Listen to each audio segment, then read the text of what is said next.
Eduardo Brandini possui mais de 20 anos de experiência no mercado de mídia e entretenimento e é o responsável pelo jornalismo e esporte do YouTube.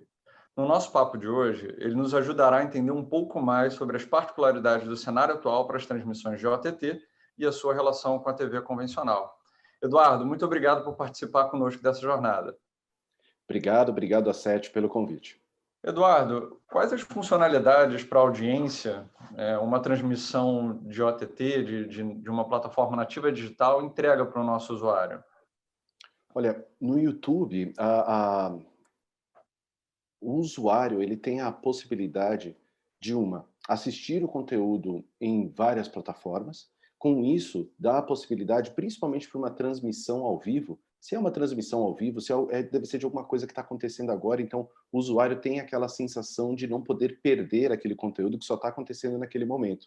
Então a possibilidade de ser multiplataforma é ideal, porque se ele estiver em casa, ele pode assistir tanto no laptop, como no trabalho, ou na própria televisão, mas o que nós continuamos vendo no Brasil nos últimos 5 anos é ainda o grande crescimento e a participação de celular, principalmente para uma transmissão ao vivo. Isso é fundamental. Então, a funcionalidade de você conseguir distribuir o conteúdo multiplataforma, principalmente para o celular, justamente por esse conteúdo ser fresco, eu não poder perder, eu consigo atingir o usuário em qualquer lugar. Com o avanço, inclusive, da infraestrutura de telefonia nos últimos anos, cada vez mais o acesso ao 4G, por exemplo, facilitou muito esse acesso.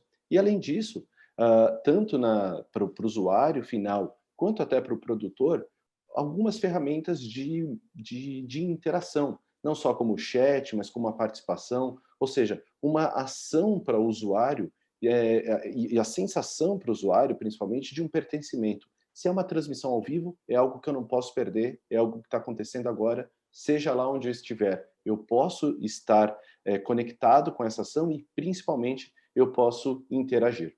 Perfeito.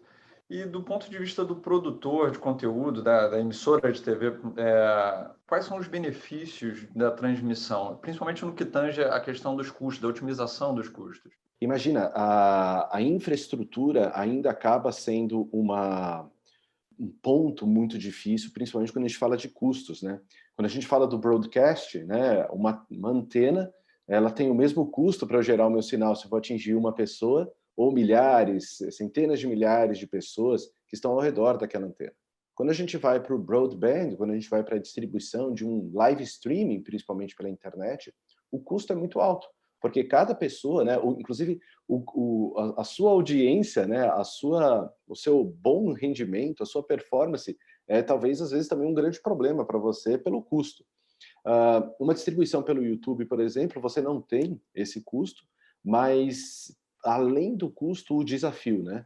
O desafio de encontrar uma plataforma que consiga distribuir com uma baixa latência, com uma boa experiência do usuário, uma experiência que consiga entender também qual é a conexão desse usuário para algumas questões mais técnicas, né? Entregar o melhor bitrate, ou seja, a melhor banda, para conseguir otimizar, para não ser aquele streaming que fica travando. De novo, independentemente do conteúdo que você esteja fazendo, a sua maior importância é que ele chegue para o usuário final. Então, toda essa cadeia de fluxos que tem até chegar à tela do usuário final, de novo, seja ele qual é o dispositivo, é um grande desafio. Então, o YouTube vem ajudar principalmente a essa complementariedade de distribuição, sem gerar custo para o parceiro. Se ele quiser, inclusive, pode gerar uma monetização, mas isso é um outro capítulo, e principalmente distribuir ele da melhor maneira possível, calibrando as bandas, fazendo com que o usuário tenha a melhor experiência possível. Perfeito. E é interessante notar como essas plataformas nativas digitais vêm para equalizar o mercado do ponto de vista dos custos de produção, né? Visto que as produtoras mais tradicionais têm que se adequar para que tenha um custo pertinente e que possa ter um conteúdo escoável pelos diversos canais, né? Agora, Total, principalmente quando a gente olha lá para trás, não só da maneira de distribuição para o usuário final, mas para o produtor, né? Talvez a sua primeira barreira para fazer uma produção era contratar um caminhão de SNG, né? Contratar um uplink, Hoje, se você tiver uma boa banda de internet no ponto da onde você vai fazer a sua geração, a internet vai te ajudar nesse streaming não só para o usuário final, mas para você também escoar essa produção, se você estiver fazendo de uma locação, de um lugar remoto, por exemplo. Perfeito, portas que se abrem, não é mesmo? E com relação a essa crescente das lives, né, a era das lives, como a gente tem popularizado, como trabalhar para que se consiga uma audiência realmente relevante? Essa é uma excelente pergunta, porque nesse período de pandemia que passamos no ano de 2020, o que a gente viu foi um isolamento social e as pessoas quererem ter uma sensação de pertencimento. A internet, inclusive, vem para ajudar nesses nichos, né? Tantas lives que a gente viu simultaneamente, não existiam emissoras de rádio e televisão que conseguissem escoar em sua grade de programação e talvez nem teriam interesse para grandes massas algumas lives que tiveram. Quando a gente fala das lives, a gente acaba falando das lives musicais, mas a plataforma ajudou muito não só para o entretenimento das lives musicais, depois a gente teve as lives dos jogos de futebol, mas foi fundamental também tanto para o jornalismo, para conseguir fazer com que as pessoas ficassem informadas.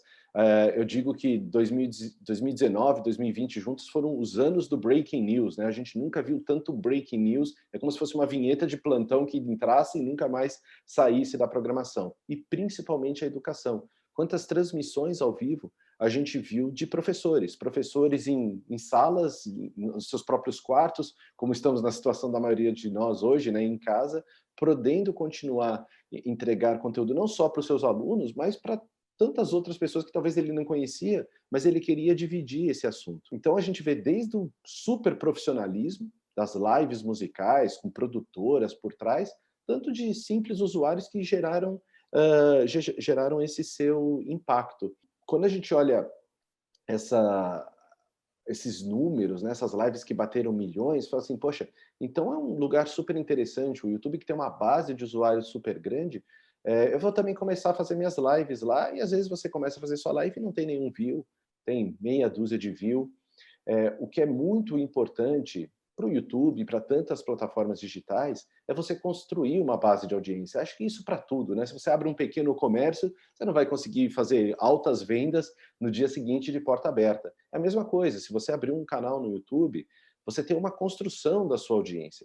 Inclusive, uma construção para primeiro conseguir esse engajamento e conseguir também entender qual é o perfil da sua audiência para saber qual é o horário que ela gostaria de assistir uma live, qual é o tamanho dessa live, como eu faço a distribuição dos conteúdos, ou seja, por exemplo, o YouTube é uma excelente plataforma para distribuição, mas isso não significa que é apertar um botão e você vai conseguir atingir várias pessoas. A plataforma atinge diariamente milhões e milhões de pessoas. Aqui no Brasil, a abrangência e o alcance é impressionante. Porém, é também parte, é um trabalho do criador de conteúdo formar essa base, engajar essa base. E, de novo, é o conceito da comunicação. Se eu for também fazer uma transmissão, algo que seja muito importante é comunicar, é promover e gerar uma expectativa. Exatamente. E falando de audiência, essa audiência não canibaliza a audiência da TV tradicional, o broadcaster, né? Principalmente quando você olha para um anunciante que esteja explorando os multicanais? Olha, essa é uma excelente pergunta e cada vez mais a gente vem trabalhando junto com os parceiros, por exemplo, na minha área dentro do YouTube, grande parte do meu trabalho é fazer a parceria com publishers, com broadcasters. O que a gente já vinha, né, na verdade, observando antes desse momento da pandemia e do boom das lives, é que o YouTube entrega para os broadcasters uma complementariedade de audiência. E justamente para a gente sair do ano de 2020, talvez desses exemplos desse boom das lives, eu vou voltar a 2018. Esse é até um case externalizado, por isso que eu estou dividindo aqui, de uma transmissão simultânea que fizemos, por exemplo, com a TV Bandeirantes, para o primeiro debate presidencial, lá em 2018. Não canibalizou nada na TV, foi um dos primeiros, foi um dos momentos mais importantes para a grade de programação da Band, uma audiência super elevada, não só em São Paulo, mas por todo o território. E esse debate também foi transmitido no YouTube. Naquela época, inclusive, tinha se transformado na maior live, maior pico de audiência de live de uma transmissão do YouTube no Brasil. Então você tem um super conteúdo, super relevante, que ele atinge uma alta audiência, a melhor audiência daquele mês, daquele período para uma emissora de TV, e a maior alta de audiência, pelo menos naquele momento, da história do YouTube. E quando a gente navega nesses dados, quando a gente mergulha nesses dados, né, os dados providos pelo Analytics, por exemplo, no YouTube, e aqui dos coletores de audiência, Ibope, etc., o que a gente também vê é uma complementariedade de audiência. Enquanto que a televisão conseguiu atingir um outro público, talvez um pouco mais velho, com uma idade um pouco mais sênior, aqui no YouTube essa mesma transmissão conseguiu atingir uma audiência um pouco mais jovem. E independentemente desse demográfico, dessa audiência, a gente também consegue observar outros momentos. Uma audiência super relevante, por exemplo, no celular. E aí a gente consegue observar que talvez esse usuário aqui, ele não tinha acesso à televisão naquele momento, né? Não tinha acesso a algum outro, ou ele estava estava em algum local, ou estava em algum outro momento, de novo. A live, a transmissão ao vivo passa para o usuário, para o telespectador, aquela sensação que ele precisa pertencer àquilo, é o assunto que vai ser comentado.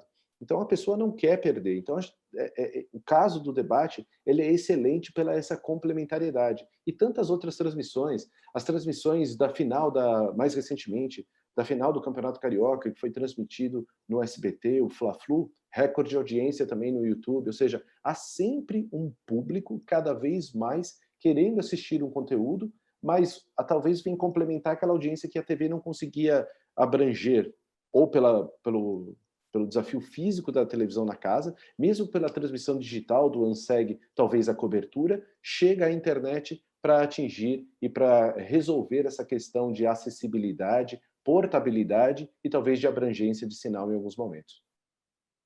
Perfeito. Um universo interessante para a gente conviver nesse momento da indústria. Eduardo, eu queria te agradecer pela sua participação, foi uma honra tê-lo entrevistado e até o próximo episódio da SET Experience Academy. Muito obrigado, Rodolfo, pelo convite, foi um prazer e mais uma vez também, muito obrigado à SET pela oportunidade.